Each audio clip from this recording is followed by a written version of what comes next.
The night Doyle Merritt told Caleb to get out, the temperature outside had already dropped below freezing. Caleb had been sitting at the kitchen table finishing the last of a cold dinner when he heard voices coming from his uncle's study. Low, careful voices, the kind men use when they don't want to be overheard. He hadn't meant to listen. He'd only walked down the hall to rinse his plate.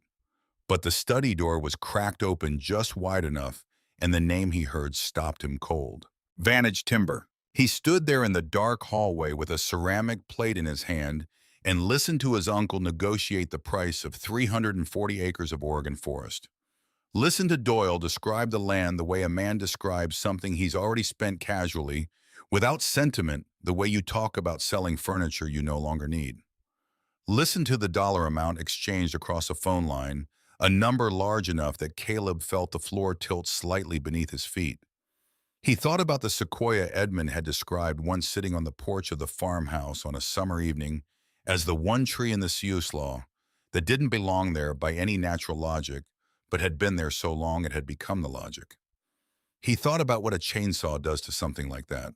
He must have made a sound, a shift of weight, a slow exhale, something involuntary and small. Because Doyle's voice stopped mid-sentence, and a moment later the study door swung open all the way. His uncle looked at him from across the hallway without surprise. Not with guilt, just with the flat assessing look of a man calculating a problem he has encountered before and knows how to resolve. "How long have you been standing there?" Doyle said. It wasn't a question. Caleb set the plate down on the hallway table with the careful deliberateness of someone deciding not to drop it. Long enough. What happened next moved fast, the way these things always do, when someone has been waiting for an excuse. Doyle called it a breach of privacy, called it disrespect. His voice rose in a controlled way, the way a man's voice rises when he is using anger as an instrument rather than expressing it. Patrice appeared in the doorway of the bedroom at the end of the hall, arms folded, saying nothing, watching with the expression she always wore when Caleb was in trouble. Not quite satisfied, but occupying the territory adjacent to it. She had worn that expression in one form or another for as long as Caleb could remember living in this house. He had stopped trying to interpret it years ago. Doyle went to the hall closet and pulled out a backpack. Not Caleb's backpack. An old one that had been sitting on the shelf for years, canvas and worn at the straps. The kind of bag you give someone when you want them to feel the smallness of what they're being handed. He pushed it against Caleb's chest without ceremony. "Pack what you need," he said. "You've got 10 minutes. "It's 11 o'clock, Caleb said. "It's November." "Then you'd better move fast." Caleb stood there for one long moment in the hallway. He looked at his uncle's face, the set jaw, the eyes that had already moved past this conversation to whatever came next. He looked at Patrice, still framed in the bedroom doorway, her arms folded, her silence doing the work her voice didn't need to do. He looked at the study door still hanging open behind Doyle, the desk inside visible, the paper spread across its surface, the corner of a contract with a corporate letterhead he could just barely read from where he stood. He looked at all of it and understood something clearly, perhaps, for the first time, with the full weight of certainty this moment had been coming for a long time. Doyle had simply been waiting for the right evening to make it official. He took the backpack and went to his room. He packed in 8 minutes, a change of clothes rolled tight, a wool blanket he'd had since childhood, dark green, the kind of blanket that keeps its warmth even when damp. The half-eaten can of beans from his shelf, a spoon tucked inside the lid. His grandfather's old handsaw, which had been leaning in the corner of his room since Edmund died the previous year, which Caleb had kept not because he thought he'd ever use it, but because it was the one thing in the house that still felt like it belonged to someone worth belonging to. He packed the handsaw last, wrapping it in the wool blanket and fitting it along the side of the bag so that the handle sat just above the top opening where he could reach it without unpacking anything. He stood in the doorway of his room for a moment and looked at what was left. A shelf of books, a lamp, a photograph that Doyle had not bothered to take from the farmhouse before selling it. Edmund and Caleb's father standing in front of the workshop door, squinting into summer sun. Both of them holding tools with the easy grip of men who had been holding tools since before they could name what they were doing.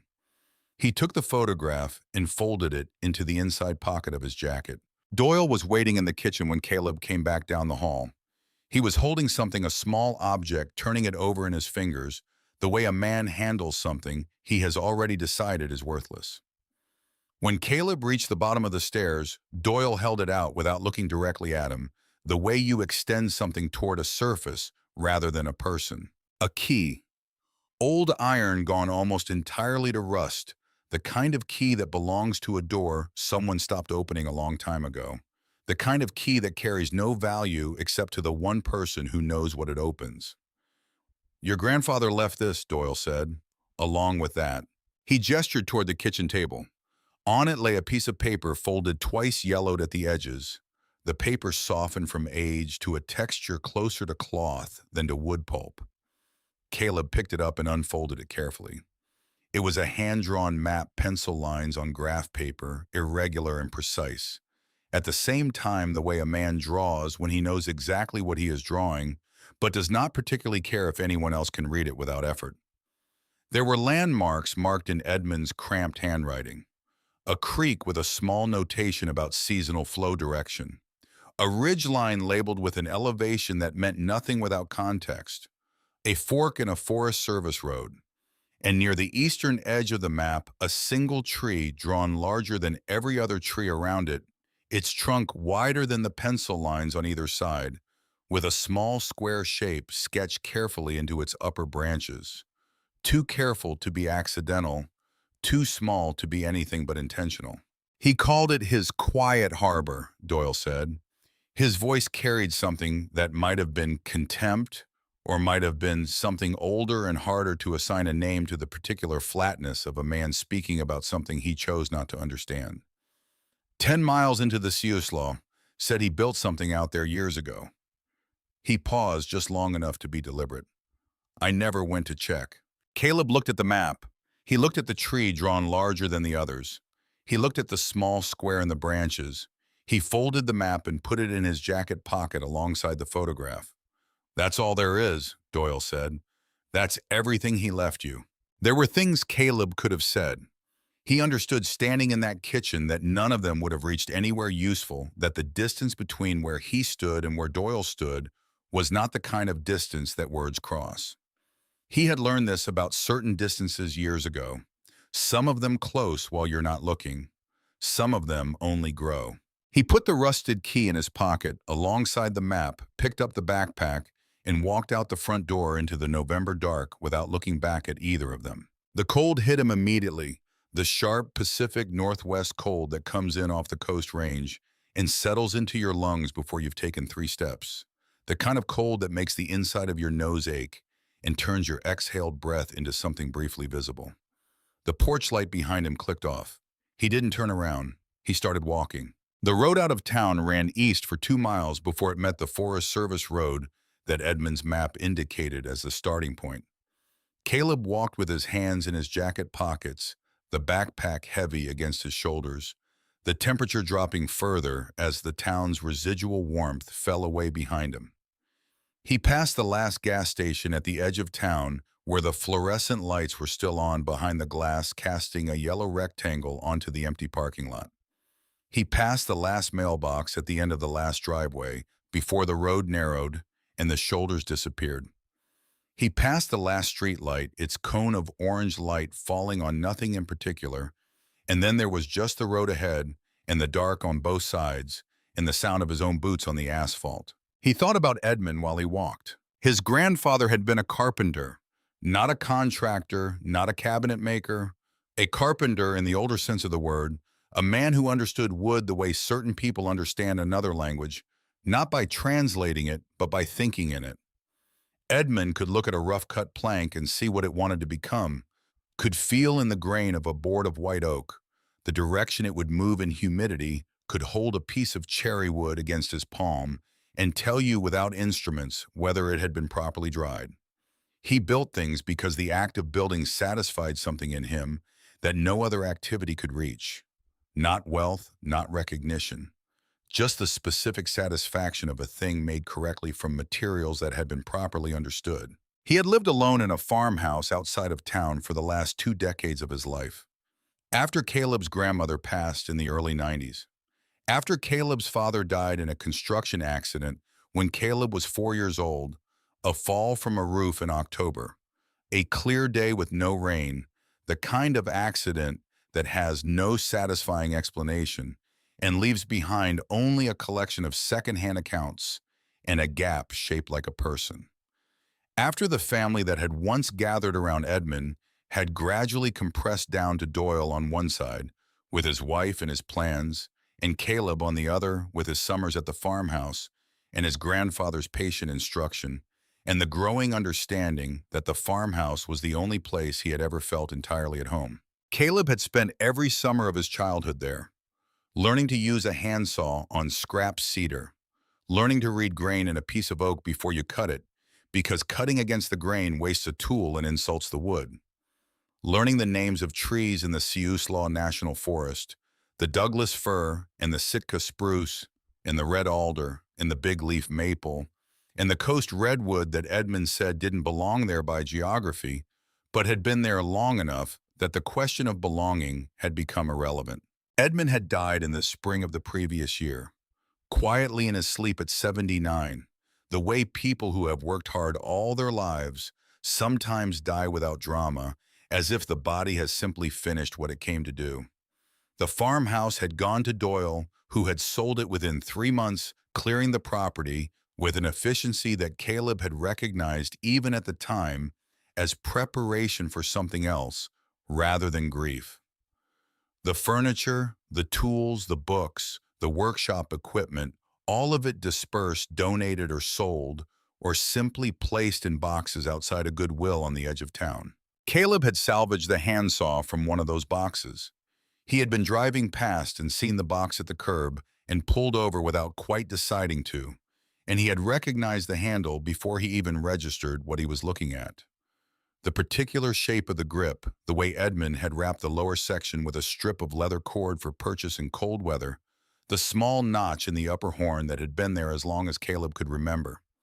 He had picked it up from the sidewalk with the physical feeling of rescuing something that had no business being where it was, something that had traveled from the right place to the wrong one by a route that should not have been possible. He had not known about the map until tonight. The Forest Service road was gravel, barely maintained, running between walls of Douglas fir that closed in gradually from both sides until the sky above was just a strip of deep blue, barely wider than the road itself. Caleb clicked on the small flashlight he kept in the front pocket of the backpack. A habit from the farmhouse, Edmund had always kept a flashlight in a front pocket, saying that a light you have to dig for is a light you don't have, and walk by its narrow beam. The temperature was close to 26 degrees, now cold enough that the gravel had a faint frost on the upper surfaces, and his breath came out in short, persistent clouds that the flashlight beam caught and turned briefly visible before they dispersed. He stopped twice to check the map against his surroundings, holding the flashlight in his teeth and using both hands to orient the paper.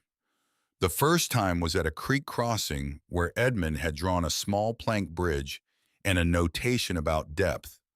The bridge was there, 2 planks laid across the creek bed, solid enough that he crossed it without slowing. The second time was at a fork in the road where a rusted gate stood open on the left branch, the chain that had once held it closed hanging loose and dark with rust. Both landmarks matched. He had the sensation walking deeper into the forest of following a route that had been prepared for him, specifically not in a mystical sense, but in the practical sense of someone who knew exactly where the landmarks were, because they had placed the map in the hands of someone who would need to find them. Edmund had walked this route, had thought about who would walk it next. The sequoia was unmistakable even in the dark. He saw it before he reached it, the canopy broader and higher than anything else around it, rising above the surrounding Douglas fir and Sitka spruce like something from a different era of the world's history, which in a sense it was. Coast redwoods did not belong in the Oregon Coast Range, not naturally.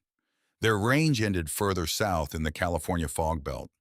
But this one had been here long enough that the surrounding forest had adjusted itself around it the way a community adjusts around a landmark growing differently in its shadow, routing its undergrowth around its root system, acknowledging through its arrangement the presence of something older and larger than itself.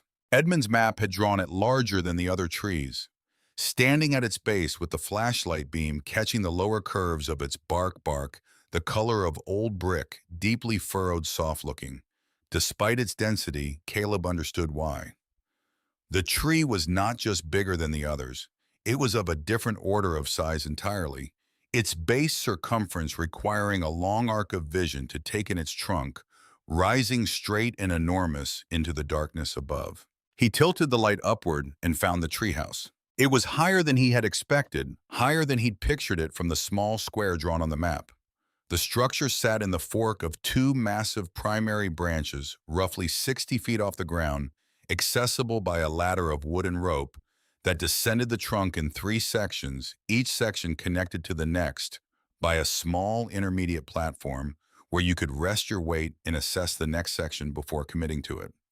Several of the rungs were visibly warped, dark with absorbed moisture, swollen out of true by years of wet winters. One section of the ladder had pulled away from the bark on one side, the iron spike that had fixed it working loose from the wood, over years of freeze-thaw cycles leaving the upright, leaning outward at a 5-degree angle that would translate to a significant swing under load. The treehouse itself, from 60 feet below in the dark, was a small square structure, maybe 12 feet on a side he would learn later, with a low-pitched roof that sagged noticeably on the northeast corner, where a rafter had failed, and walls built from vertical boards that had contracted in the dry summer seasons and never fully recovered their tight fit, leaving gaps between them through which a flashlight beam would find no resistance. The whole thing had the look of something that had survived more seasons than anyone had planned for holding together, through the structural logic of its original construction, rather than through any maintenance it had received since. The whole thing looked like it could come apart in a strong wind. Caleb stood at the base of the tree for a long moment in the dark, looking up at it. The forest around him was entirely quiet. No traffic anywhere, no voice, no light in any direction except the stars above the canopy and the thin beam he held in his hand. The cold pressed in from all sides. His feet had gone numb below the ankle. The temperature had continued dropping while he walked, and was now, he guessed, somewhere in the low 20s. He thought about the study door hanging open, the corporate letterhead, the number Doyle had said into the phone with the flat affect of a man who had already spent it in his mind. He started climbing. The ladder held, though each rung required deliberate testing before he committed his full weight, pressing down with one foot while keeping the other on the rung below, feeling for give or rotation before transferring his weight forward. He moved slowly, keeping 3 points of contact with the structure at all times, the way Edmund had taught him on a much smaller and safer ladder in the farmhouse workshop when Caleb was 8 years old. The forest fell away beneath him as he climbed the ground, receding into darkness, the canopy of surrounding trees rising to meet him, and then dropping below him as he cleared the first major branch level of the sequoia and entered the upper zone where the primary branches began. At 60 feet, he stepped onto the treehouse platform. He stepped onto it carefully, weighting the center. First feeling the boards respond, a flex, a settle, a groan from one of the support beams that transmitted through the soles of his boots and up his legs, but no alarming give, no sense of imminent failure. The platform extended a few feet beyond the walls of the structure on two sides, forming a narrow deck, and standing at its edge, and looking out, Caleb could see the tops of the surrounding trees, the ridgeline to the east showing against the sky, the fog that had begun moving in from the coast, threading between the trunks of the larger trees far below, slow and white, filling the ground-level spaces of the forest like something patient. He turned and pushed open the treehouse door. The interior smelled of cedar and rust and old dry wood, and something else he couldn't immediately name, not decay, not dampness, but a kind of concentrated age, the smell of a space that had been sealed and then opened and then sealed again over many years. His flashlight moved across the interior, a small iron stove bolted to the wall in the far corner, its pipe disappearing through the roof via a metal collar rust, covered on the exterior, but the pipe itself intact. A wooden chest against the opposite wall, padlocked with a heavy brass padlock. the fittings on the chest itself gone green with oxidation. A narrow sleeping platform built against the left wall just wide enough for one person, if they didn't mind the parameters of it, with a board lip at the outer edge to prevent rolling off. A single window on each wall, two of them intact with their original glass, one cracked from upper left to lower right across the lower pane. One covered from outside with a piece of plywood that had been nailed carefully in a grid of small nails spaced for weather resistance rather than speed. On a small shelf beside the stove, three glass jars sealed with paraffin wax, contents unclear in the flashlight beam. A coil of braided fishing line on a small wooden spool. A coffee tin with its lid pressed firmly in place. Everything in the space was coated in a thin, even layer of fine dust. But not the kind of dust that accumulates over decades of genuine abandonment.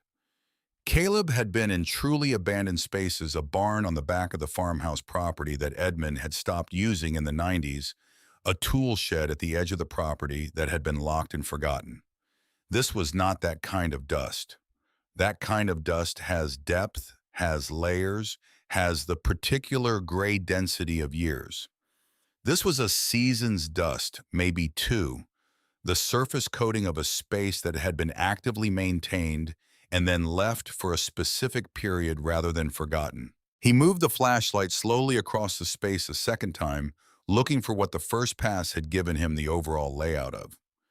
This time he noticed the brass of the padlock on the chest was less oxidized than the brass fittings on the chest itself, shinier in a way that meant it had been handled more recently, exposed to less of the cumulative oxidation that the older hardware had collected. The fishing line on the shelf was braided nylon with a slight sheen, modern manufacture, not the older monofilament that Edmund had used through most of Caleb's childhood. And the coffee tin, when he lifted it and worked the lid loose with his thumbnail, contained a wax paper packet inside a neat rectangle, folded at the corners, sealed with a small strip of the same wax, holding roughly 40 wooden matches. He pressed the packet gently with his thumb. Dry. Completely dry. Matches don't survive years in the Oregon Coast Range without deliberate protection. Someone had wrapped these carefully, had thought about moisture and air, had done the small specific work of preservation that separates deliberate preparation from casual storage. Someone who expected these matches to be needed. He set the tin back on the shelf and moved to the window on the north wall, the one with intact glass drawn there by nothing in particular except the impulse to look out at the forest from the elevation of the platform to see what Edmund had seen from here. He was raising the flashlight to aim it outward through the glass when the beam caught the window frame itself, and he stopped. Carved into the wood of the frame, cut deep and clean with a sharp blade, the strokes even in pressure, the letters form with the practiced control of someone who had done careful close work all his life. 3 letters in a year. EMR 2019.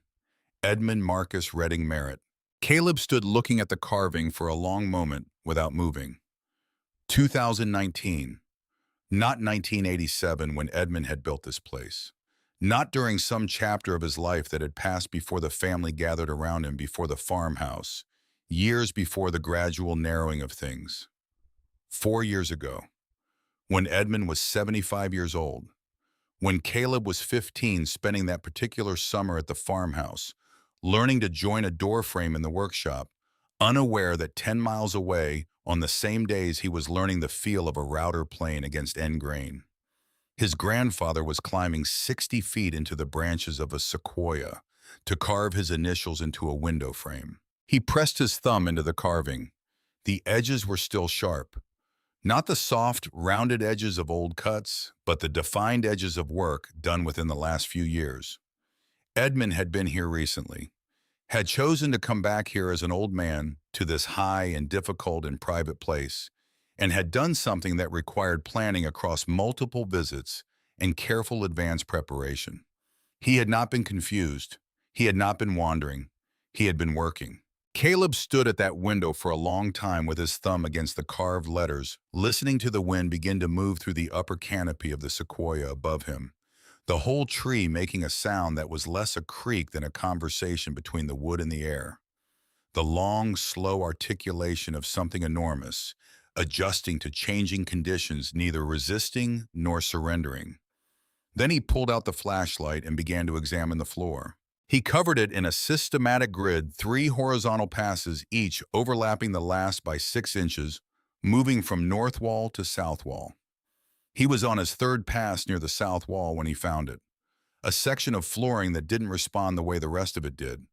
Not loose in the way that worn boards work loose. No vertical play, no rocking across the joist below. Just different. Subtly, specifically different, as though the board had been lifted and replaced so many times that the original tightness of the fit had transferred from the wood itself into the careful attention required to replicate it each time. He crouched and pressed his palm flat against the board, felt the edge of a seam below his fingertips that was too clean to be settlement. He worked the flat spine of his folding knife blade into the edge, finding the gap immediately, as though the gap had been designed to receive exactly this approach, and worked the board up from one end. Beneath it, in a shallow recess cut precisely into the subfloor, cut with a chisel, he recognized the tool marks was a packet wrapped in oilcloth tied with a length of leather cord, the knot a specific style he recognized from the farmhouse workshop. Edmund's knot. Edmund had a way of tying things that was neither the bowline nor the cleat hitch nor anything. Caleb had a name for a functional hybrid that held under load and released cleanly when you knew the trick of it. He carried the packet to the window where the light was better and untied the cord carefully. Inside the oilcloth, a second map. Same graph paper, same pencil, same cramped, precise hand. But this map covered different territory entirely. Not the route from the road to the tree, but the forest radiating outward from the treehouse in all directions. The treehouse itself was marked at the center as a small square, and from it dotted lines extended in several directions, connecting to symbols he didn't immediately recognize. A triangle to the northeast, a circle to the east with elevation markings around it, suggesting a slight rise in the terrain. A cross to the southeast with a notation in Edmund's handwriting, too small to read in the available light. And in the lower right corner, separated from the rest of the map's content by a thin pencil line, a single instruction in Edmund's cramped script: when the water runs east, follow the stone wall. He read it twice, folded the map into quarters, and tucked it inside his jacket alongside the first map in the photograph. The stove came next. He crumpled a page from a small notebook he carried in the pack, opened the stove's cast-iron door, and struck one of the wax paper matches. The paper caught on the first strike.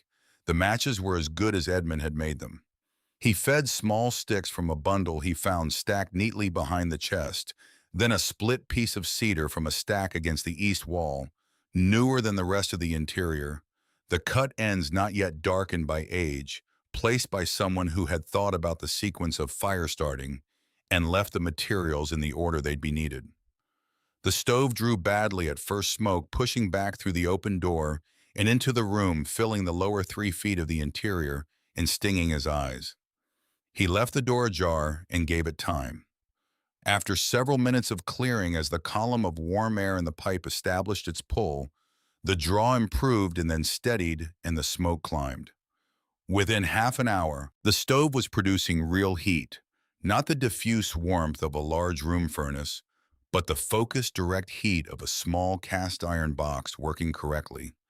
Radiation you could feel on your hands and face from 4 feet away. He sat on the floor in front of it, with his legs crossed, and ate half the can of beans cold, not bothering to heat them. He was too tired to care about temperature. He saved the rest for morning. Outside, the fog had thickened until the forest below the treehouse was gone entirely. Not dark, but absent, replaced by a white mass that the treehouse appeared to float above. The sequoia's upper trunk rose through it. The surrounding Douglas fir canopy was an archipelago of dark shapes above a white sea. The wind picked up around midnight. The treehouse moved with it, not alarmingly, not with the sudden lurch that precedes structural failure, but perceptibly and continuously, the whole assembly responding to the wind in the canopy above through the medium of the tree itself. The platform rotated east by perhaps 2 degrees, held there for the duration of a gust, then returned to center as the gust eased. It happened again and again, a slow pendulum quality to it, and the walls made sounds, the boards against each other at the gaps, the roof lashing working slightly, the single intact window vibrating in its frame at certain frequencies. Caleb lay on the sleeping platform with the wool blanket pulled around him and felt the motion in his spine and in the soles of his feet, and after the first hour, stopped attending to it, the way you stop attending to the sound of rain on a roof when you've been lying under it long enough. What he could not stop attending to was the cold that still occupied the spaces the stove's heat hadn't reached the corners, the areas near the walls, the drafts that found their way through the board gaps and moved across the floor in thin currents. He pulled the blanket tighter. He thought about the matched precision of the padlock and the key. He thought about the carving 2019 and what it meant that Edmund had been here 4 years ago, when he was supposed to be losing his grip, when Doyle had been telling the extended family in the carefully modulated tone of a concerned son that the old man was getting confused. He thought about what kind of man climbs a 60-foot ladder at 75 years old with a purpose. Sleep came eventually shallow and frequently interrupted, broken twice by sounds from the forest below that arrived without explanation. The first was something moving through the undergrowth at the base of the sequoia, not the quick light movement of a deer, but something heavier, deliberate, taking its time. It moved around the tree's circumference and then was gone. The second was a sound he had no reference for: wood, striking wood twice from some distance off to the southeast, with the quality of something intentional rather than accidental. Both times Caleb lay still and listened until the quiet rebuilt itself, then closed his eyes and waited for sleep to return. He was awake before first light. He had been awake in some sense since 4 in the morning, lying in the gray pre-dawn half-alertness that is not sleep but is not fully wakefulness either. Listening to the forest outside transition through the stages of its early morning.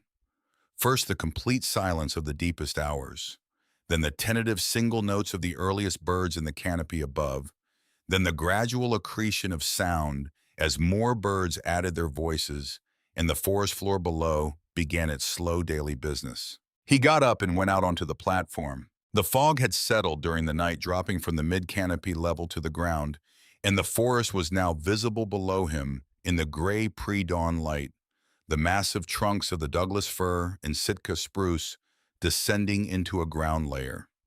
He could see clearly the leaf litter and fallen branches and the creek that ran through the low point of the terrain. He could hear but not yet quite see, maybe 100 yards east of the sequoia's base. The ridgeline to the east showed against the brightening sky, dark and precise. The sequoia's canopy extended above him, still dark at its uppermost reaches. The individual branches moving independently in a wind, he couldn't feel 60 feet below them. He stood on the platform in the cold and breathed. Then he climbed down to the ground and spent the first part of the morning finding out what was there. He found the water system within 20 yards of the base of the tree. He walked past it, initially a series of plastic tarps rigged between lower branches at a height of about 8 feet, stretched between anchor points and angled slightly so that their surfaces drained toward a central low point where a pipe ran down to a 50-gallon barrel that Edmund had half buried in the ground on the northwest side of the tree. The barrel had a hinged wooden lid, and inside it the water was cold and clear, fed through a gravity filtration system Edmund had built from 2 smaller containers and a length of surgical tubing. The upper container holding a layer of sand and charcoal. The lower container collecting the filtered output, the tubing running between them in a configuration that would continue working as long as the filtration media was occasionally replaced, which the notes would later tell him how to do. Caleb stood looking at it in the morning light and understood what he was seeing. This was not improvised. This was engineered, designed to collect rainwater in a climate that provided abundant rain and to make it usable without requiring anything from outside the forest. Designed to work without maintenance for extended periods. Designed for someone who would arrive with nothing and need water within hours of their arrival. His grandfather had built this for him, or for whoever stood in his position. They had both known in some unspoken way across all those summer mornings in the farmhouse workshop that this position existed and might eventually need to be occupied. Edmund had built the infrastructure of it years before Caleb arrived to use it. He went back to the treehouse and opened the padlocked chest with the iron key Doyle had handed him the night before. The key fit cleanly turned with a click that had none of the resistance of disuse. The lock had been operated regularly, its mechanism kept from seizing by use.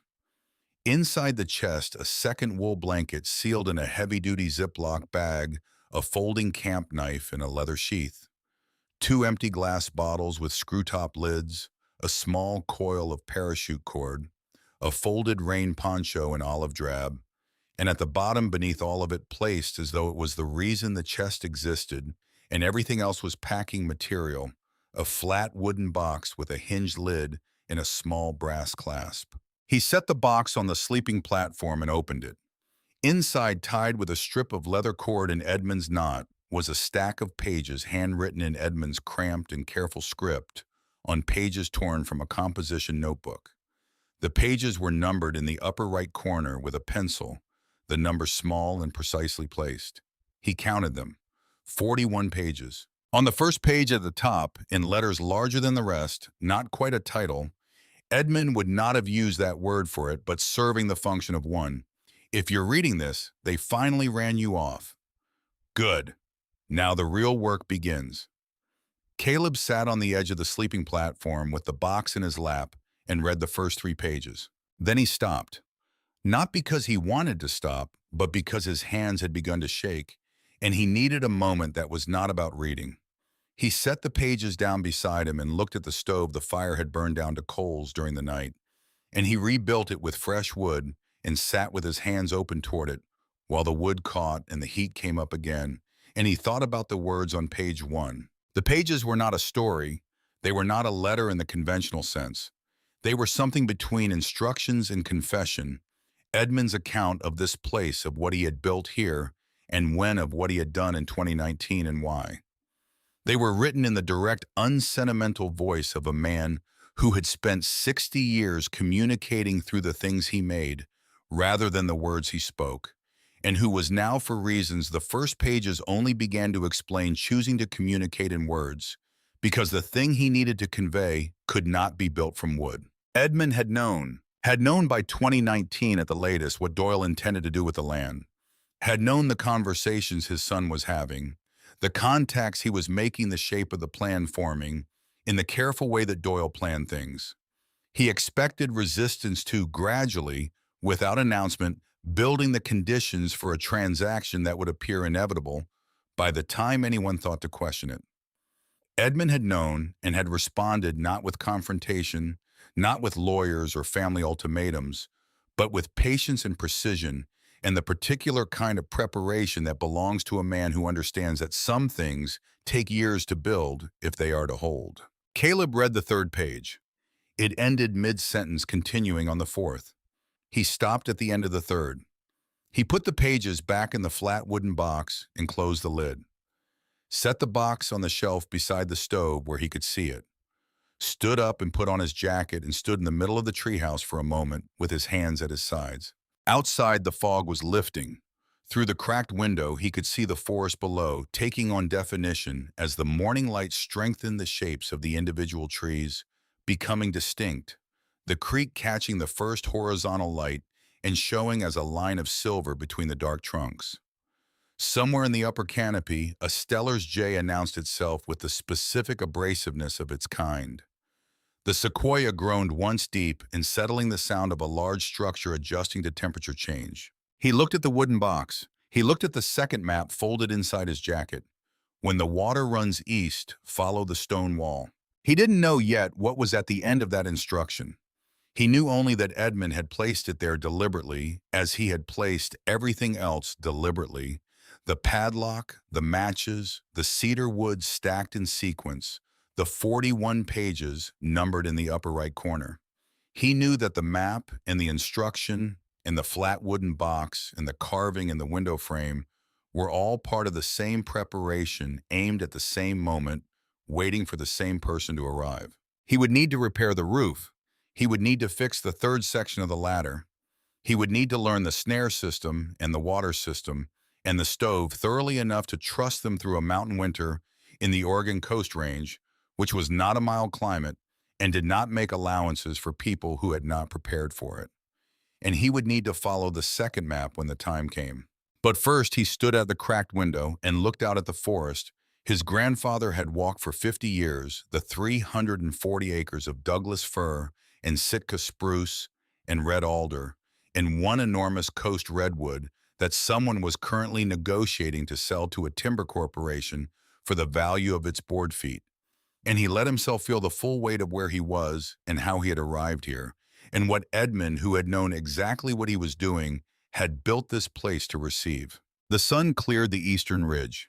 Light moved down through the upper canopy of the sequoia in slow stages, finding the bark of the lower trunk and catching there, turning the red-brown of it briefly orange.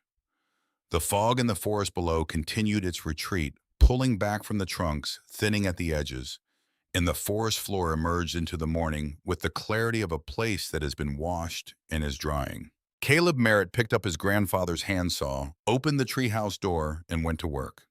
The first week passed in the rhythm of necessity, which is the only rhythm that matters when necessity is actual rather than figurative. Caleb learned the treehouse the way you learn any structure that carries your weight at height methodically without hurrying, testing each assumption before transferring your trust to it. He walked the full perimeter of the platform every morning, before he did anything else, pressing his heel against each board near the outer edge, checking the bearing joints where the primary support beams met the branches, running his hand along the rope railings to assess the fibers. He found 3 boards on the south side that had softened past the margin of safe use, not visibly rotten but with the internal cellular collapse that makes wood feel like compressed cardboard underfoot. He pulled them on the second day, set them aside, and replaced them with planks. He cut from a section of fallen Douglas fir he located 40 yards from the base of the tree, a clean break about halfway up the trunk that had left 10 feet of the upper section in good condition. Edmund's handsaw was old, 40 years old, at least a full-size Diston with a taper-ground blade, but the blade still had its set, and the tooth geometry was intact, and working with it was like hearing a familiar voice in an unfamiliar place.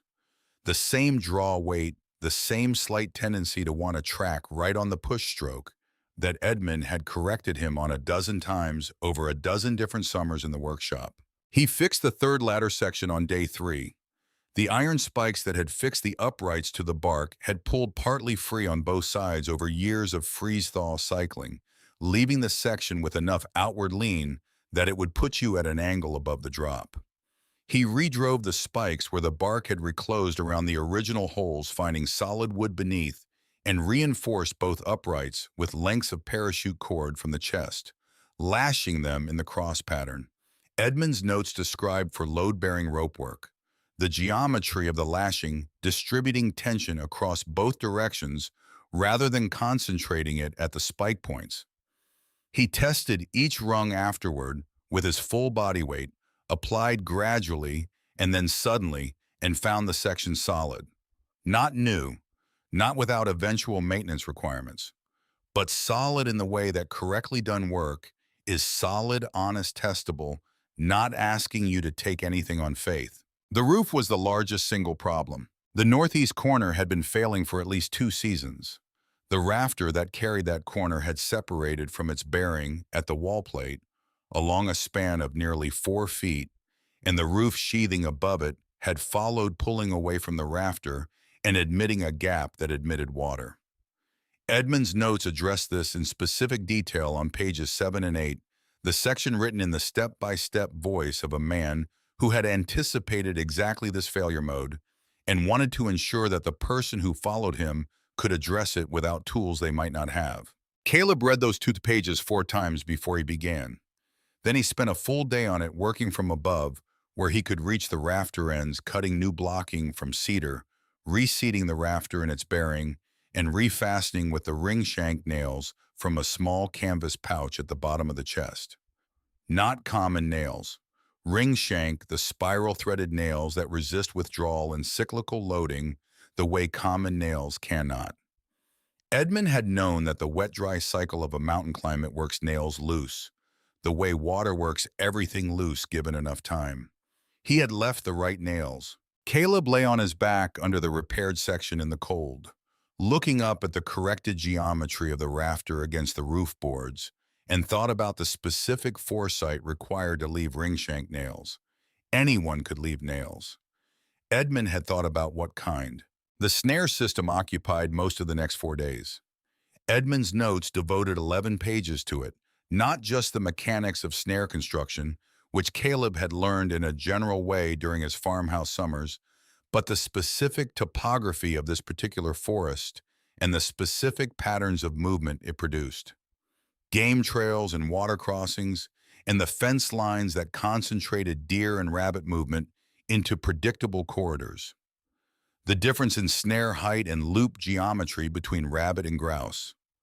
The critical importance of checking every 12 hours to prevent suffering and spoilage, and the specific signs Edmund had observed in this forest tracks, scat bark rubs, compressed vegetation that told you whether a trail was active or abandoned.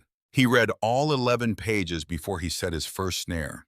He set it exactly where Edmund indicated a narrow gap between two fallen logs on the east side of the tree, where years of passing animals had compressed the moss and ground cover down to bare earth, with the unmistakable look of a regularly used corridor. He caught a rabbit on the second morning. He cleaned it with the camp knife in the way Edmund had shown him once on a warm afternoon in the farmhouse, the memory coming back through the hands rather than the conscious mind. The motor sequence intact even after years of not using it, the way physical skills persist at a level below deliberate memory. He cooked it on the stove with a handful of late blackberries from a cane he'd found trailing along a fallen log near the creek, and he ate it sitting on the platform edge with his feet hanging over 60 feet of November Oregon forest, watching the morning fog and the lower terrain begin its slow dissolution. It was the best meal he'd had in a long time, not because of what it was, but because of what had produced it, his own understanding of a specific place applied with sufficient patience yielding a specific result. Edmund's notes were not organized the way a reference manual is organized. They did not move from basic to advanced, from general to specific, in the logical progression of a document designed to be used sequentially. They moved instead the way Edmund's mind had moved associatively, following one thought to the next, by some interior logic that was not always immediately apparent, returning to subjects without announcing the return, digressing into memory, and then resuming instruction without marking the transition. A description of soil drainage characteristics on page 12 shifted without preamble into 3 paragraphs about the winter. Caleb's father was born, the specific details of it, the temperature in the valley that night, the name of the nurse who had been kind, the drive home through 3 inches of new snow with a new person wrapped in a green wool blanket on the passenger seat, and then the next sentence returned to soil drainage, as though the paragraphs about Caleb's father had been a notation in the margin rather than a confession. Caleb read those 3 paragraphs 5 times. His father had been dead for 15 years. He existed in Caleb's memory primarily as sensory fragments, a particular laugh that Caleb could hear clearly if he tried the smell of fresh sawdust to photograph. Reading Edmund's account of the night he was born with its specificity, its warmth, its unguarded quality, that Caleb had never seen in Edmund's face across a table felt like finding a room in a house he'd lived in for years and not known existed. A room that had been waiting. He sat with those 3 paragraphs on a gray Tuesday afternoon while the stove burned steadily and the forest was quiet outside, and then he turned the page and kept reading. It was on the 9th morning that the creek ran east. He had been observing the water every morning as part of his routine, crouching at the bank for a few minutes to see its direction and level and color. In the first week, it had run consistently south, draining toward lower ground in the natural way of water finding its gradient.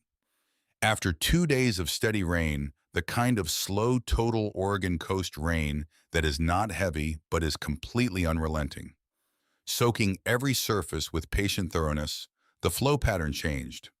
The rain had saturated the soil on the north bank, unevenly routing new subsurface water into the creek in a way that shifted the net flow. On the 9th morning when Caleb crouched at the bank, the water was moving east. When the water runs east, follow the stone wall. He had been waiting for this without quite knowing he was waiting for it, the way you wait for something that was described to you precisely before you encountered it and recognize it immediately on arrival. He folded the second map into his jacket pocket and set out from the base of the sequoia, heading east with the creek. The forest, after 2 days of rain, had a specific quality: every surface dark with moisture, every sound amplified slightly by the water weight in the canopy, the air smelling of wet bark and pine resin and cold earth. His boots went dark to the ankle within the first 100 yards. The fog that had cleared from the lower terrain during the recent dry days had returned to the hollows between ridges, and he moved in and out of visibility as the terrain rose and fell, the trees ahead disappearing into white and then resolving back into shapes as he descended into the next hollow. He had the map in his pocket, but checked it only twice. Edmund had drawn the route with enough precision that the landmarks came in the order and at the approximate distances indicated. A particular bend in the creek where a large basalt boulder sat in the water. A granite outcropping on the left side of the trail, darker than the surrounding rocks, streaked with mineral staining. A stand of old-growth Sitka spruce, 4 or 5 of them so old and large that their canopy was effectively solid from a distance, and the ground beneath them was bare of undergrowth, the deep shade of centuries-old trees excluding everything beneath them. He walked for 40 minutes generally east the creek on his left. Then he found the wall. It emerged from the ground at a slight angle to his path, low about 3 feet at its highest point, built from flat-faced basalt stones fitted together without mortar in the dry stone technique that was standard construction for field borders and property lines in this region from the mid-19th century through the first decades of the 20th. The stones were thickly mossed and lichened, the older lichen growth gray-green and flat, the moss deep and continuous across the upper courses. The stones had settled into the ground on both sides, the bottom course buried by years of soil accumulation, the whole structure expressing the particular permanence of something that has been in one place long enough to become part of the landscape's logic. The wall ran roughly north to south and disappeared into fog in both directions. But it was the other side of the wall that stopped him. He climbed over and stood for a moment looking at what was on this side, and what he saw was not what the wall's age and the forest's uniformity had prepared him to expect. The terrain here was different.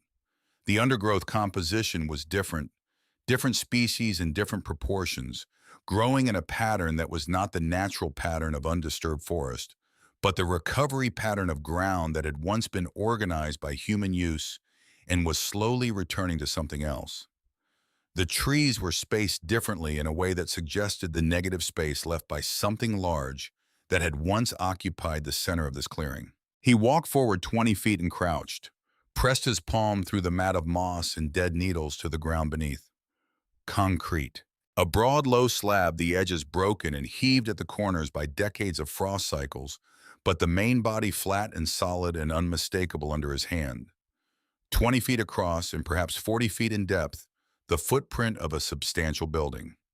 Not a shed, not a storage structure. A working building with a properly engineered foundation designed to carry heavy loads to resist the movement of substantial equipment. He stood and looked around the clearing with new understanding. The building itself was gone. Whatever had stood here had been demolished or had fallen and been cleared, leaving only the pad and the memory of itself in the arrangement of the trees that had grown up around it in the years since. The gap in the canopy above the slab was still there, filling in slowly from the edges, but still admitting a column of gray sky that would be direct sunlight for part of each day. The south-facing orientation of the opening, deliberate design to bring light into a workspace. And around the pad's perimeter, if you knew what to look for, the secondary evidence accumulated. A buried water line on the north side, its copper end cap cut clean and still showing the brightness of copper under the tarnish, not yet gone to the deep green of exposure. A rotted wooden post still standing near the south edge, pressure-treated at its base, the kind of post that carried electrical service rather than fencing. A rusted hinge plate bolted to a section of pressure-treated lumber, half buried at what had been the southeast corner. The remnant of a large door hung to swing outward wide enough for equipment. Edmund's workshop. Not the workshop at the farmhouse which Doyle had cleared and sold with the rest of the property. The real workshop. The one that was here 10 miles into the Shuselaw on land that had no road access, no utility service, no mailing address, land that Edmund had powered and watered through methods that the notes would later describe. Land that could not have been part of any residential property sale because it was not residential property. It was forest land held separately in a different parcel. Land that was currently being negotiated to Vantage Timber Corporation. Caleb walked the perimeter of the slab, slowly examining everything within reach, taking notes in the small notebook he'd brought from the pack. On the north side, beneath a growth of salal that had been disturbed recently, the branch tips broken in a pattern that suggested searching rather than passage. He found a length of iron pipe driven into the ground as a survey marker, the kind used by professional land surveyors, with a yellow plastic cap pressed onto its top. He cleaned the cap with his sleeve. Read the parcel number stamped into the yellow plastic. Wrote it in his notebook. He stayed at the foundation for 2 hours, building a complete picture of it in his notes. The dimensions of the slab, the orientation, the locations of the utility remnants, the species composition of the undergrowth, which told him something about how long the building had been gone. The survey marker's parcel number, which told him something about how the land was officially recorded. Then he walked back west through the fog toward the sequoia, the creek now on his right, the wall disappearing behind him into the trees. He was on the fourth section of the ladder, his hands on the uprights, and his weight distributed across 2 rungs when he heard the voices. 2 men coming from the west, the direction of the nearest Forest Service road, the one he had come in on. Speaking in the caring tones of outdoor conversation, the voices with the quality of people who were used to being in this kind of terrain and were not trying to be quiet. He came back down the ladder, moved to the far side of the sequoia's base, and waited with his back against the bark. They came into view within a minute. 2 men in heavy outdoor gear, one carrying a rangefinder, the other holding a clipboard with papers attached. The one with the clipboard was Greg Sallow, the compact man in his 40s with a trim beard whom Caleb had seen through the study door moving through the forest with the practiced efficiency of someone who spent significant time in the field. The other was younger, probably a surveying assistant. And between them, hands in the pockets of the Carhartt jacket that Caleb had seen hanging in the hall closet of the house he'd grown up in for as long as he could remember, was Doyle. Caleb did not breathe. The 3 men moved through the forest roughly 30 yards from where Caleb stood, their path running south of the sequoia's base and slightly upslope. Doyle was talking. Caleb could hear fragments through the distance and the intervening trees.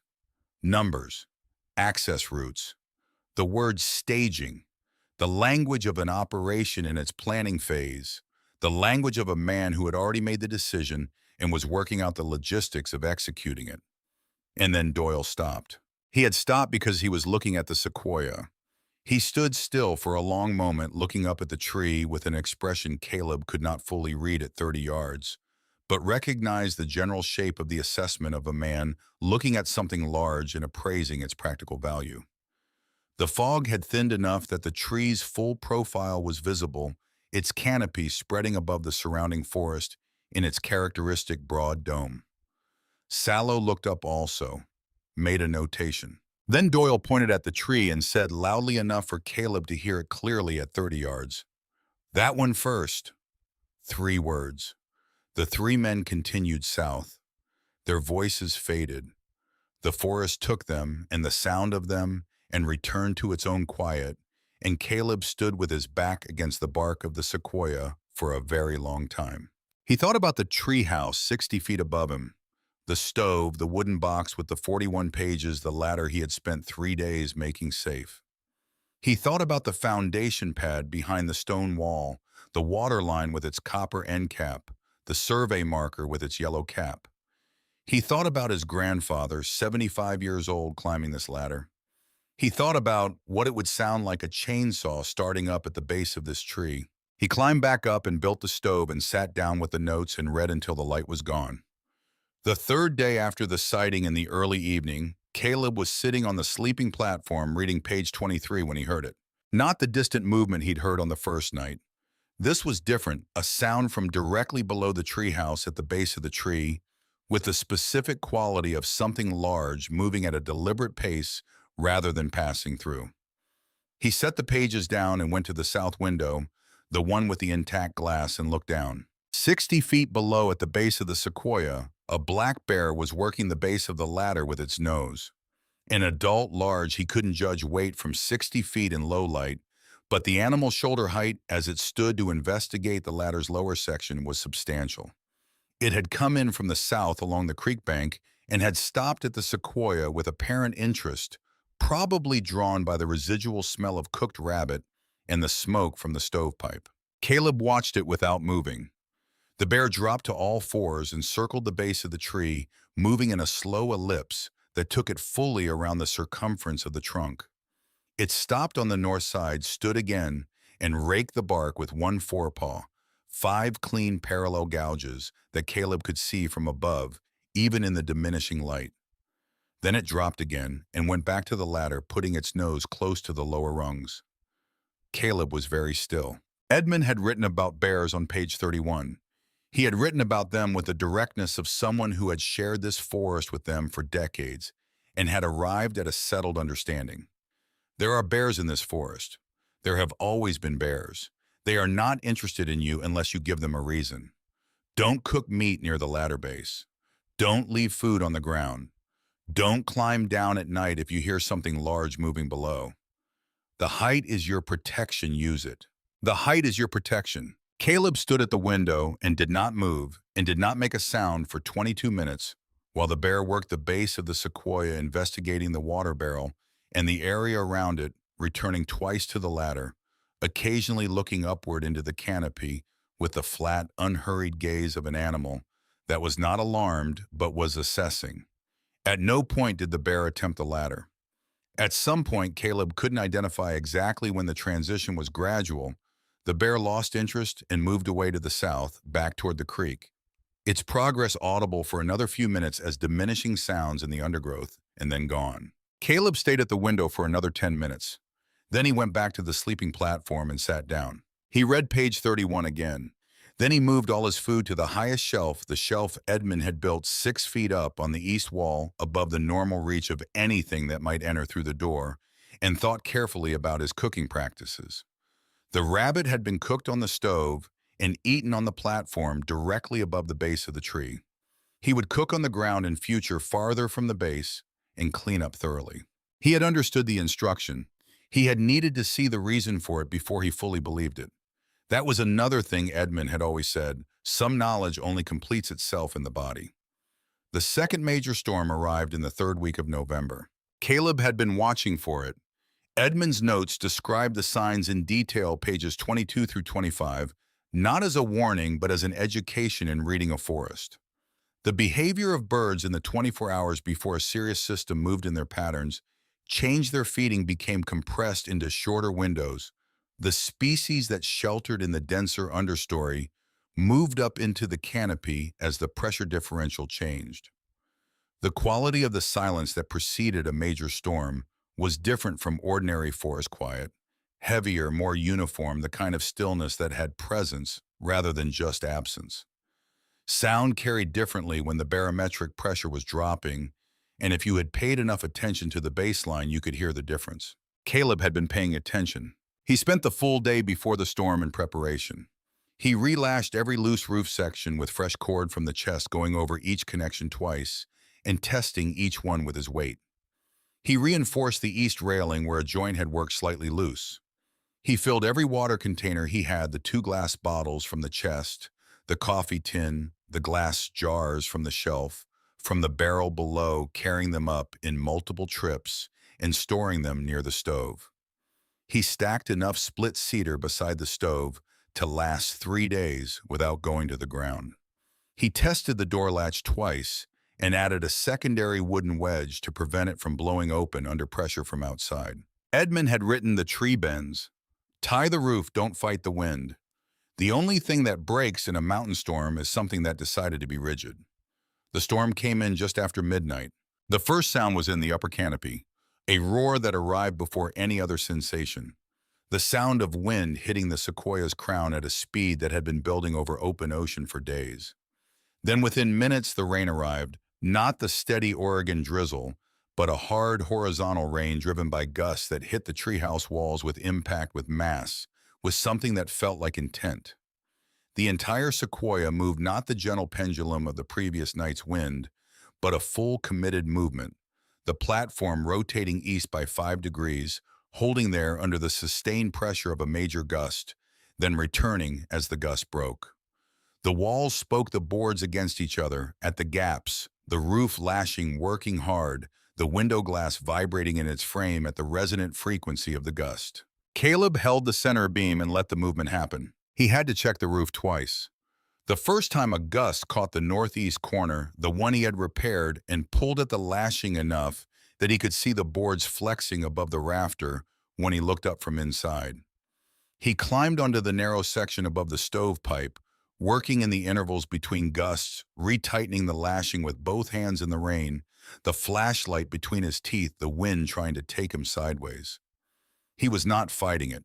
He was moving with it, shifting his weight as the platform moved, working, when the gusts allowed waiting, when they didn't. Tie the roof, don't fight the wind. He understood now that Edmund was not speaking only about storms. It took 4 hours. Then the wind began to ease incrementally the way serious weather releases its hold, not all at once but in stages. The gusts came further apart. The rain lightened. The sound in the canopy dropped from a roar to a sustained rush and then to something quieter. By 4 in the morning, the worst had passed. By 5:30, Caleb was standing on the platform looking out over a forest that had been rearranged overnight. 3 large trees down in his line of sight, debris across every surface. The creek audible below, louder than usual, running with the volume of a storm-fed creek. But the sequoia had lost nothing significant. No major branches. The treehouse was intact. The roof had held in every section, including the repair. He stood in the cold post-storm air and felt something he had not expected. Not relief and not pride exactly, but something quieter than both. The feeling of having been tested by something real and honest, and having come through it, not because he was stronger than it, but because he had prepared correctly, and thought correctly, and listened to someone who knew more than he did. That was its own kind of satisfaction, different from and more durable than the satisfaction of individual competence. He went inside and built up the stove and made coffee from Edmund's tin. In the days following the storm, working through the cleanup and the repairs and the routine of the snare system, Caleb continued reading the notes each evening. The notes were becoming something different to him now than they had been in the first week, less a manual, more a presence. He knew many of the pages well enough to remember the sequence of their content without reading them. He read them anyway, the way you reread something, not for the information it contains, but for the company it keeps. Pages 17 through 19 describe the history of the land, not the family's casual version of it, the vague assumption that it was simply property undifferentiated, held without particular significance, but Edmund's account of 3 generations of the Merritt family in relation to it. Caleb's great-great-grandfather Josiah Merritt had acquired the parcel during the homesteading era of the Oregon Coast Range, filing the original claim in 1889 through the General Land Office and building the stone wall as the northern boundary of what he intended to be a farm. The farm had not prospered. The terrain was wrong for farming, in the way most of the Coast Range was wrong for farming, too steep and too wet, but the land had been kept.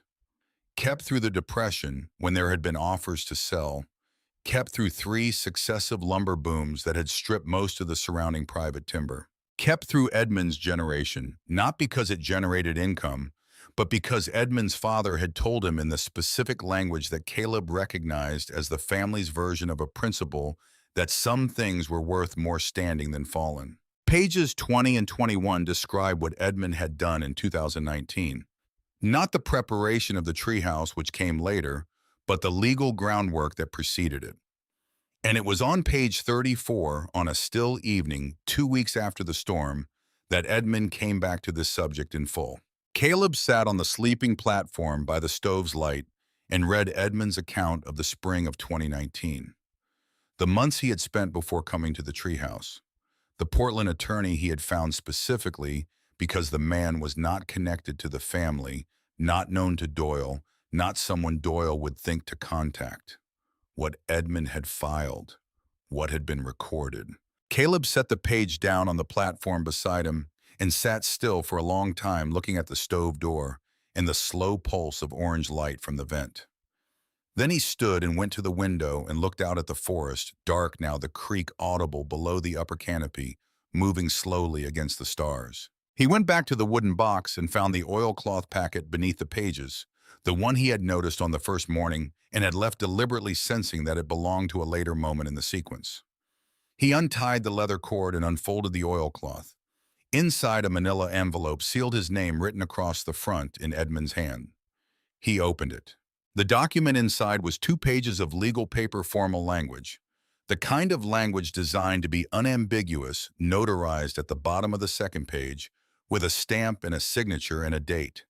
He read it from the beginning, slowly parsing each clause. By the time he reached the notarization date, his hands had gone entirely still.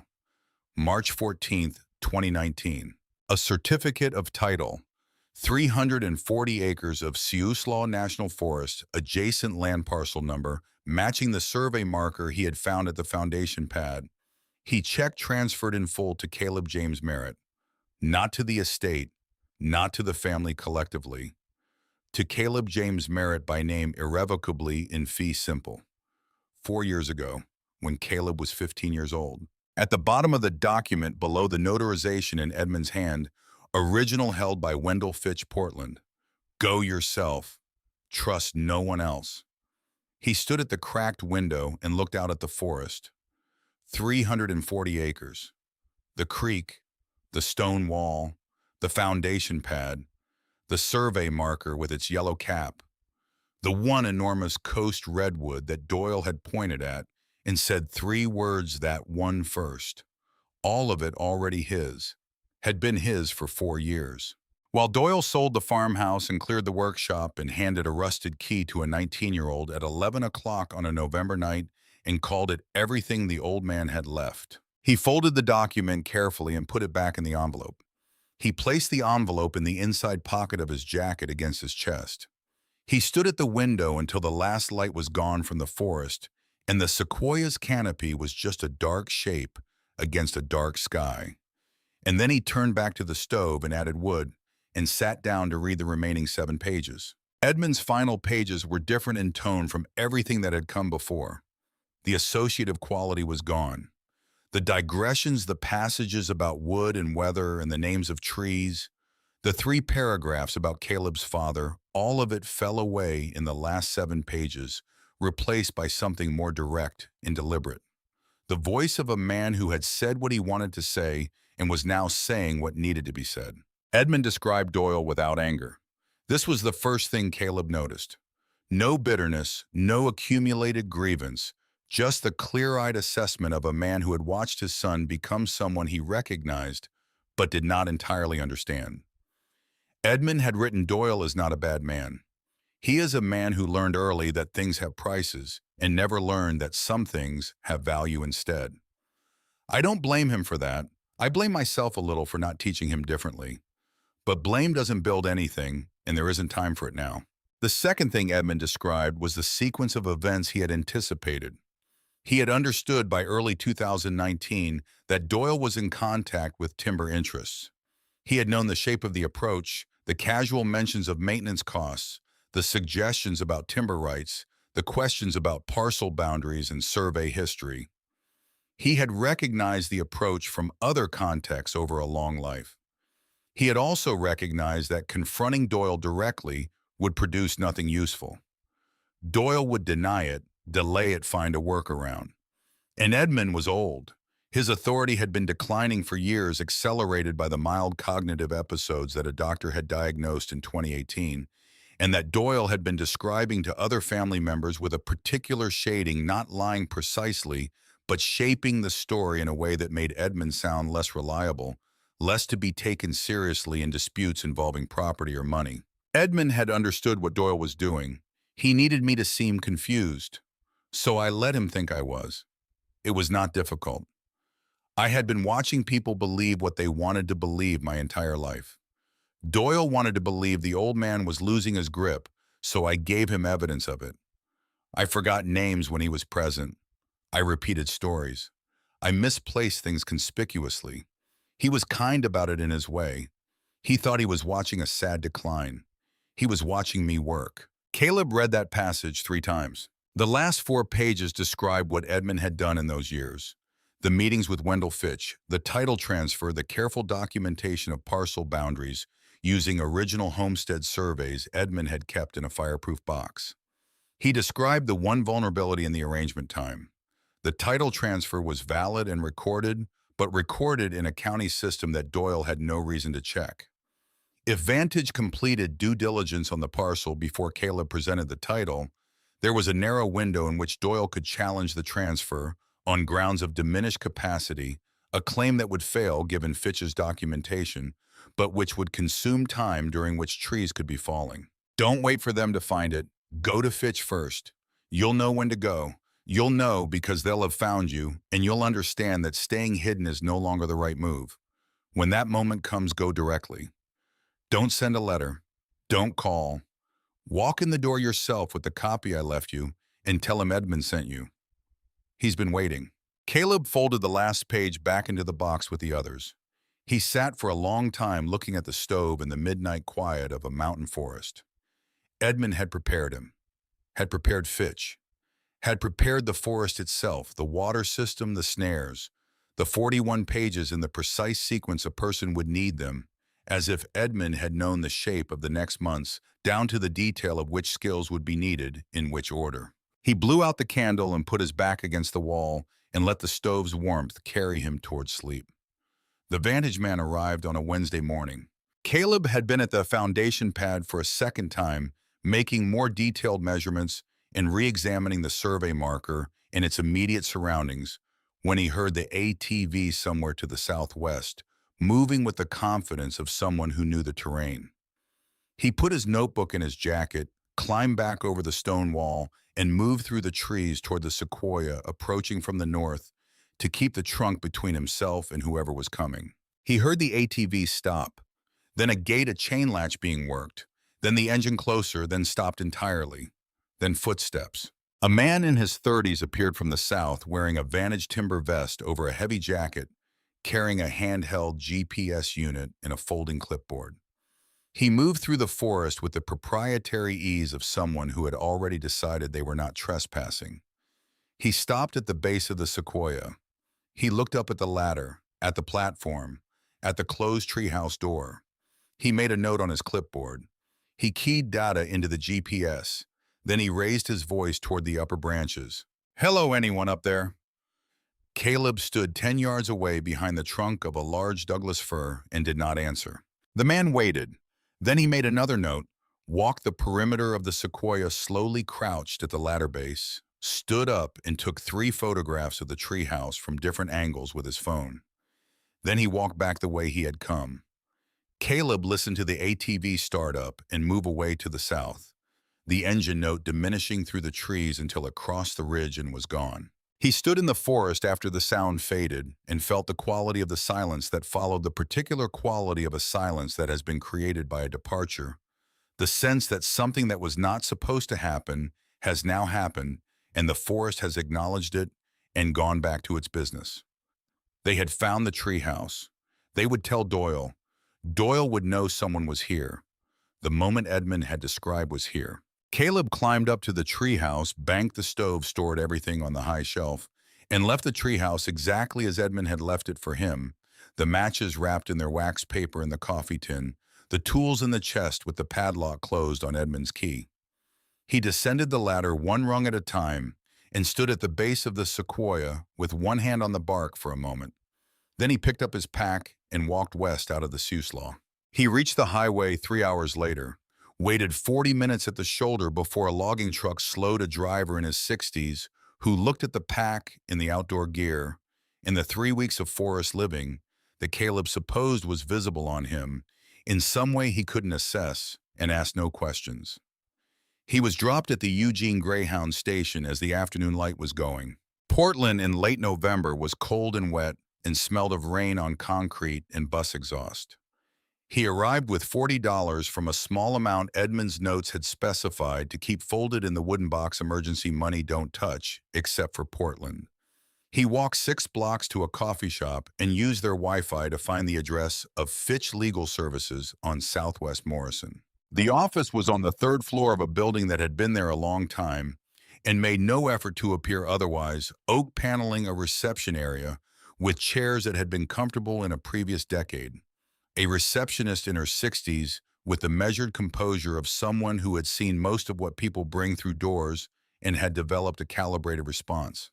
Caleb said, "My name is Caleb Merritt. My grandfather is Edmund Merritt. He told me to come in person and say he sent me." The receptionist looked at him for a moment, at the pack the outdoor closed the forest on him, and then picked up her phone and pressed a button. "Wendell, there's a young man here. Says Edmund sent him." A pause, then, "Send him in." Wendell Fitch was 68 years old, white-haired, with the deliberate economy of movement of a man who had decided long ago that most haste was not worth its cost. He was standing when Caleb came through the door. He looked at him for a long moment. "You look like him," he said. "Around the eyes." He gestured to the chair. Caleb sat. He took the manila envelope from inside his jacket and set it on the desk. Fitch looked at it without touching it. "How long have you had that?" "3 weeks." "Where did you find it?" "Behind the stove." He built the back panel around it. Something moved across Fitch's face, the expression of a man encountering a specific signature he has encountered before and recognizes. "That sounds like Edmund." He folded his hands. "Tell me what happened." Caleb told it the way Edmund's notes had taught him to account for things sequentially, without editorializing, with attention to what would matter. The conversation in the study, the key in the map, the 3 weeks in the Siuslaw, the treehouse, the notes, the foundation pad, and the survey marker, Doyle and Sallow in the forest below. 3 words, the vantage man with his GPS and his 3 photographs. Fitch listened without interrupting. When Caleb finished, Fitch was quiet for a moment. Then he opened the bottom drawer and removed an archival document box. From it, he lifted a folder, and from the folder, he removed a document, the same 2 pages, the same formal language, the same notarization date. The original. "Edmund brought this to me in March of 2019, Fitch said. "He told me everything what Doyle was planning, what he intended to do about it, what he needed me to hold until the right person came." He set the original on the desk alongside Caleb's copy, the 2 documents side by side. He also left this. From the same folder, a plain white envelope sealed, no writing on the outside. "He asked me to hand it to you personally," Fitch said. "When you came." He was very specific, not mail, not phone, only in person when you walked through that door yourself. He paused. "He said you'd know why." Caleb looked at the envelope. Then he opened it. Inside, one folded page. Edmund's handwriting. Dated February 2022, 2 months before Edmund died. "Caleb, if you've made it to Wendell's office, you've already done everything I needed you to do. You survived the winter. You followed the map. You found what I left behind the stove. You read all 41 pages, which means you know more about this family and this land than anyone else alive. And you understood enough of it to come here yourself instead of sending someone else or making a phone call. That matters. The way you did it matters as much as the fact of doing it. Here's what I want you to know. I was not confused. Not in 2018, not in 2019, not in any of the years that followed. I was watching.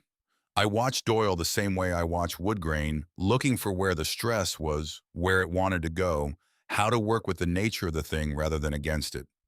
Doyle wanted the land. I understood that. I also understood that fighting him directly would cost years and produce nothing except a legal bill and a broken family. So I did what I've always done when I have a problem that requires precision. I planned carefully. I worked quietly. I built something that would last. The 340 acres are yours. They have been yours for 4 years. Wendell will handle what comes next.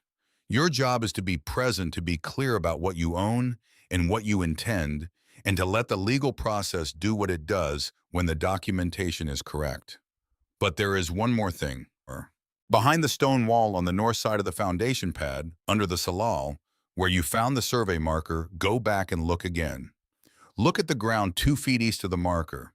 I didn't put it in the notes because I wanted you to find the marker first to understand the land's boundary before you understood what's at its center. You were always the one, Caleb. Not because you were the only one left, but because you were the only one who ever came back. Build something that lasts. Edmund. Caleb sat in Wendell Fitch's office with the letter in his hands and read it twice. Then he folded it carefully and put it in his inside jacket pocket alongside the envelope next to the photograph of Edmund and his father, in front of the workshop door that he had taken from his shelf the night Doyle handed him the backpack.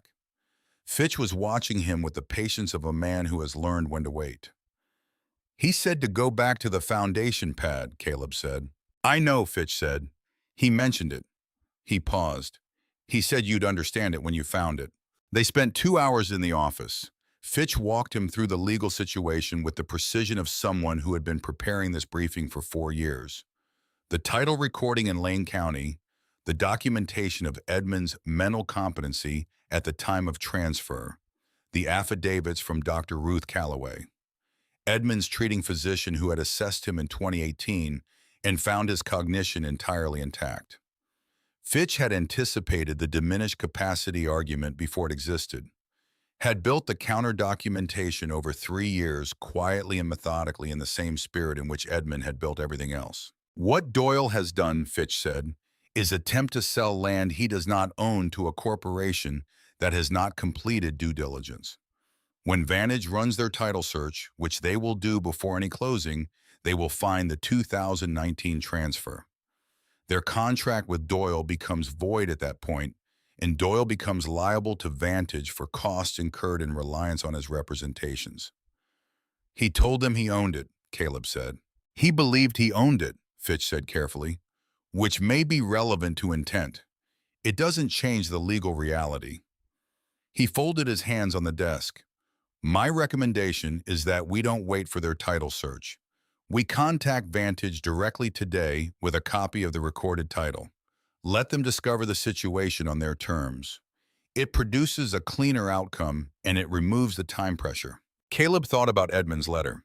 Your job is to be present, to be clear about what you own and what you intend, and to let the legal process do what it does when the documentation is correct. Do it, he said. Fitch nodded and reached for his phone. Caleb left the office 2 hours later with a copy of the formal notice Fitch had sent to Vantage Timber's legal department and a court filing number for the preemptive title confirmation action Fitch had initiated that afternoon. He walked through Portland in the early winter dark and found a motel on Burnside where he paid $38 for a room and lay on the bed without sleeping, looking at the ceiling, thinking about the foundation pad and what Edmund had told him was buried 2 feet east of the survey marker. He took the first bus south in the morning and was walking into the Siuslaw before noon. The meeting with Doyle happened 4 days later in Fitch's office. Doyle arrived with his own attorney, a man named Garrett Oakes, who had represented Doyle in the farmhouse sale, and who arrived with the slightly uncomfortable expression of someone who had not been fully briefed.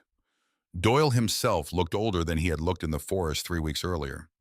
Not dramatically older, not the aging of grief, but the aging of a man whose interior narrative has been recently and significantly disturbed. He was wearing the same Carhartt jacket. He sat across the table from Caleb and looked at him with an expression that moved through several territories before settling in something Caleb could not immediately name. Not guilt, not anger. Something more complicated and more final than either of those things. The expression of a man beginning to understand the dimensions of what had been done and how long ago the doing of it had begun. Fitch placed the recorded title on the table. Oakes looked at it. Then he looked at Doyle. Something shifted in Oakes's posture that told Caleb the attorney had not seen this document before today and was doing rapid internal calculations about what it meant for the advice he had given. Doyle said nothing. The transfer was recorded in March 2019, Fitch said. Witness notarized and filed with Lane County.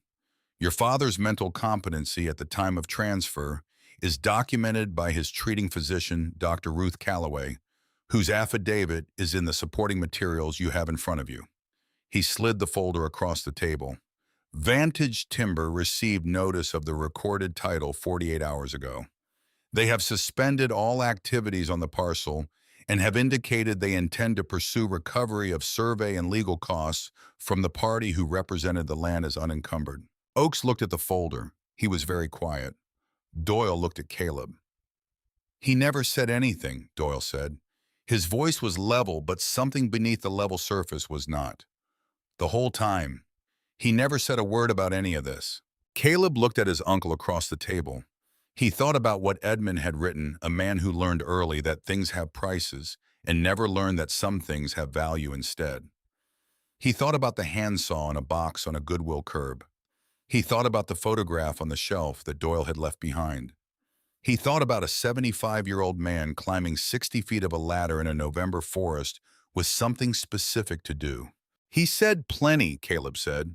You just weren't listening to the right things. Doyle looked down at the table. Oakes began speaking in the careful voice of an attorney managing a situation that has departed from the one he was prepared for, discussing the path forward, the relevant timelines, the documentation Fitch had provided. Doyle did not speak again for the remainder of the meeting. When they stood to leave, Doyle pushed back his chair and stood and looked at Caleb once more, a look that lasted a full second or two longer than a passing glance, the look of a man measuring something he had not previously thought to measure. Then he put on his jacket and walked out of the office, and Caleb watched him go, and then sat back down and looked at the table for a moment. "You all right?" Fitch asked. "Yes," Caleb said. And then after a moment, "I need to go back to the foundation pad."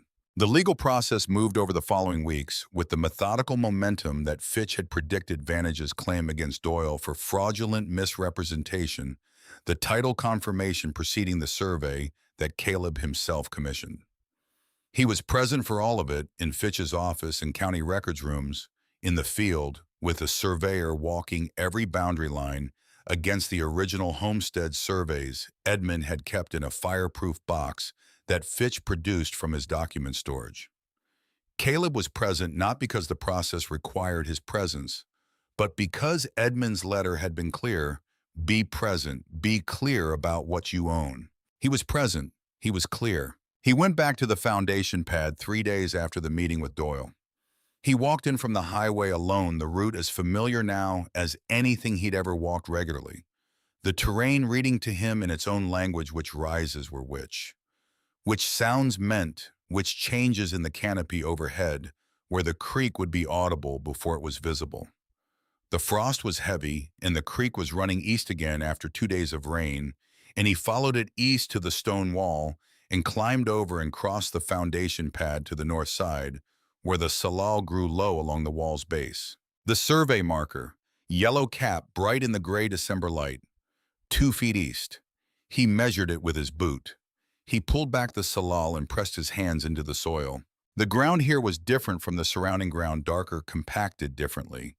The surface layer of debris and accumulated organic matter slightly thinner, as though it had been replaced rather than grown over time. He worked it loose with his hands, cold dirt under his fingernails, digging by feel 6 inches, then 8, then 10. His fingers found canvas. He pulled it out carefully. A military dry bag, olive drab, rolled and clipped at the top. He undid the clip and unrolled it and reached inside. A wooden box smaller than the one in the treehouse. He opened it. Inside, nested in oil-treated cloth, a complete set of carpenter's tools. Not working tools, not the rough service tools of construction. Fine instruments, the kind a craftsman accumulates over a working lifetime and treats accordingly. A marking gauge with a brass thumb screw.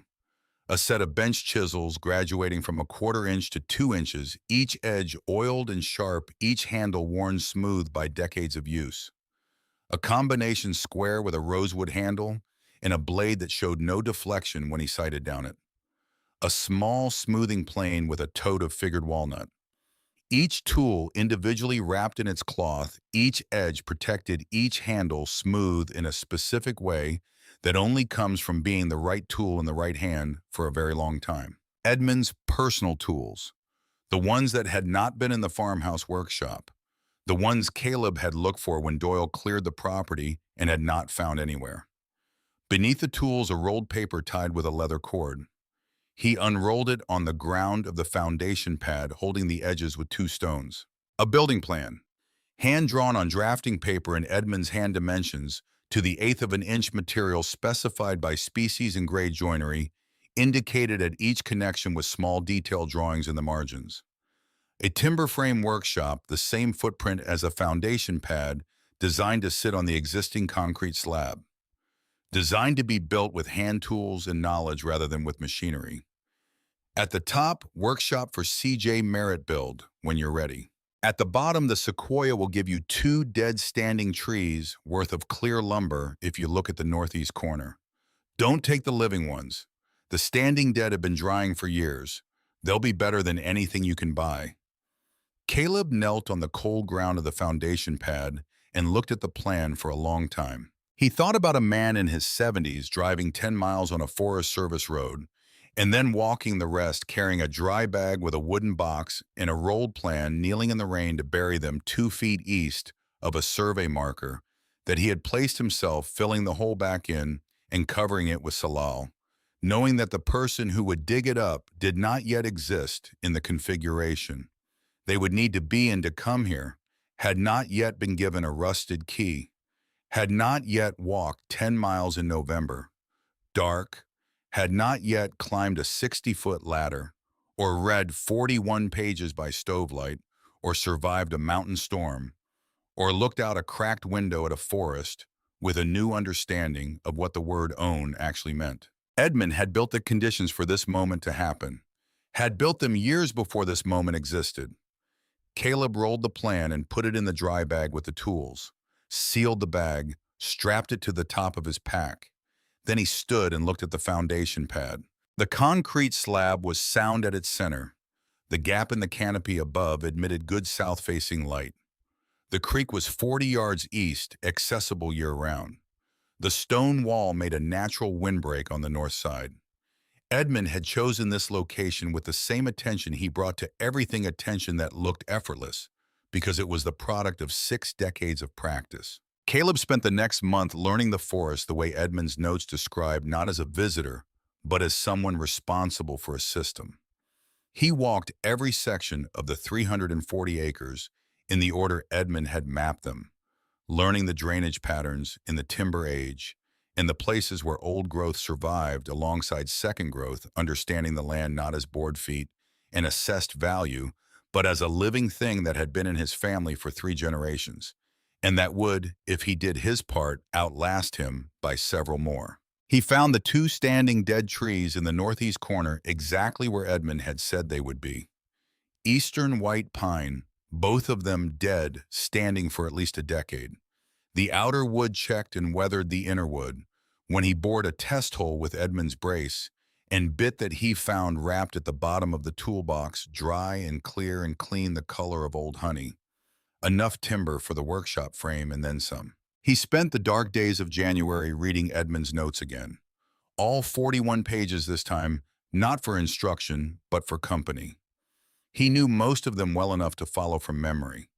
He read them the way you reread something by someone who is gone, not to take new information from it, but to spend time in the presence it carries, to sit for an hour in the warmth of knowing that someone thought about you carefully enough, and for long enough to leave you exactly what you needed, at exactly the time you would need it, through a sequence of preparation that had begun years before the need was visible. The legal matters concluded in February, as Fitch had predicted.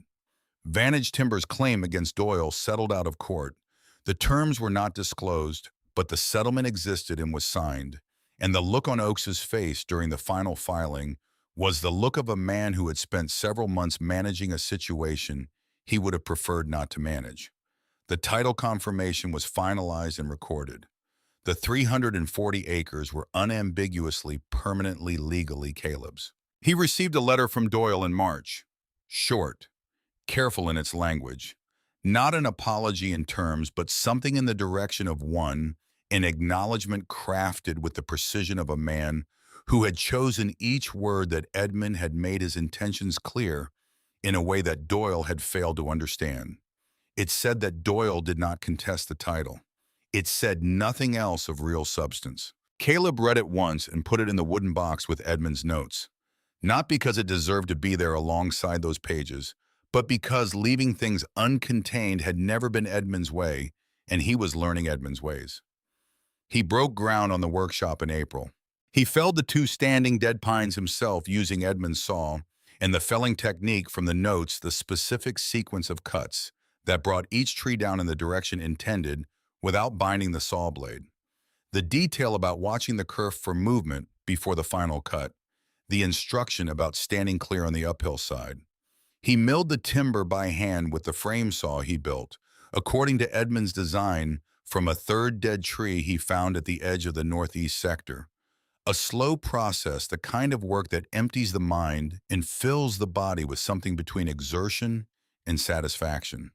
The kind of work he had been learning toward his entire life, without knowing that was what he was doing. The beams came out straight and true. The grain ran clean along their length. The color of the freshly milled wood in the April light was the color of old honey. He laid the sill plates in the first week of May, setting them on the foundation pad with the deliberate care that first contact between timber and stone deserves. Each connection he cut by hand with the chisels from Edmund's toolbox, checking each mortise and tenon with the combination square before assembly adjusting where the fit required adjustment rather than forcing it. The work went slowly. He did not hurry it. The forest was coming into its late spring fullness around him, the undergrowth green and dense, the creek running clear and cold, the gap in the canopy above the foundation pad filling at its edges with new growth that filtered the afternoon light into shifting patterns across the concrete. The frame went up in June post and beam, the joints secured with white oak pegs. He had turned on a simple lathe he rigged from timber and the mechanical principle Edmund described in the notes. When the last bent was raised and the ridgepole was seated in its housing and pegged, he stood back from the structure and looked at it standing in the clearing against the June sky. The proportions were right. The way it sat on the slab was right. The way the frame's late afternoon shadow fell across the stone wall was right in the way that Edmund had taught him to recognize rightness. Not the self-conscious perfection of something trying to impress, but the quiet correctness of something built honestly from materials that had been properly understood, designed to do one thing well and to last while doing it. He worked on the treehouse in the evenings that summer, completing the deferred repairs from Edmund's list. The cracked window replaced with a pane he carried in on his back, wrapped in cardboard. The sleeping platform rebuilt level. The padlock on the chest replaced with a new one, whose key he kept on a cord around his neck. He painted nothing. He made no attempt to make it look new. He made it sound dry and warm, which is what it had always been designed to be. On a September evening, the first cool evening of the season, he sat on the platform with a cup of coffee, made from Edmund's tin refilled twice, now kept on the same shelf where Edmund had left it, and watched the Pacific fog come in from the west, moving through the lower forest in its slow and patient way, filling the hollows between ridges until only the upper canopy of the tallest trees stood above the white islands in a sea that arrived every evening and was gone by mid-morning. The sequoia's canopy spread above him, enormous, and still the bark catching the last horizontal light in shades of deep red and brown, the colors of old copper and old brick and old wood, the colors of things that have been here long enough to become part of the landscape's permanent vocabulary. He thought about the night he had first climbed this ladder, the flashlight catching the warped rungs, the cold in his lungs, the sense standing at the base and looking up at something 60 feet above him in the November dark of arriving at an ending rather than a beginning. The way the stove had finally drawn hours after his arrival and the warmth it had thrown across the boards above him while he lay trying to understand what the carving in the window frame meant and what it was that his grandfather had known and when he had known it. He thought about Edmund standing at this same window in 2019, looking out at this same forest, knowing that someone was coming eventually who would need to find the initials and understand them, knowing the shape of the years that would pass before that arrival, building in those years everything that person would need to find when they arrived. The fog thickened below until the ground was gone. The sequoia rose out of it as it had always risen, without effort, without drama, without requiring anything from the fog except that it pass. Caleb set down his cup and picked up the smoothing plane from the shelf beside the stove, where he kept it now where the coffee tin had always been. Edmund's smoothing plane, the one from the buried box, its blade still holding the edge, Edmund had sharpened into it. He had a piece of pine in his lap, a remnant from the workshop, framing a length with a slight skip in the grain that he had been working on for several evenings, learning the way the blade needed to approach that particular skip, slightly oblique to the grain direction, lighter pressure, letting the edge do the work rather than forcing it. He drew the plane along the face of the board in a long, clean stroke, feeling the resistance ease as the blade angle found the right relationship with the grain, feeling the thin curl of wood rise from the mouth of the plane and drift to the platform boards at his feet. The curl was continuous, unbroken along its full length, the sign of a correct stroke, the wood releasing cleanly rather than tearing. He felt it the way Edmund had described the feeling, not in the hands alone, but in the whole arm, the shoulder, the standing weight of the body behind the tool. The feedback of a thing being done correctly, moving through the instrument, and into the person who was using it, the two briefly indistinguishable from each other. He made another stroke, then another. The pine in his lap was becoming something not a finished object, yet just a surface that was beginning to be what the wood wanted to be, a step towards something that would take more evenings. Below him, the fog moved through the Oregon forest, slow and white and complete. It covered the stone wall and the foundation pad and the new workshop frame standing in the clearing. It covered the creek and the survey marker and the trail he had walked now enough times to know by feel. It covered the 340 acres that had waited in a county land registry for 4 years with his name on them, waiting with the patience of things that have been correctly prepared and require only time. The sequoia rose out of it. Above him, the uppermost branches moved in a wind he could not feel from where he sat. Slow, vast movements, the kind of motion that registers not as gesture, but as continuance. The tree had been here before anyone in his family, would be here after everyone he would ever know.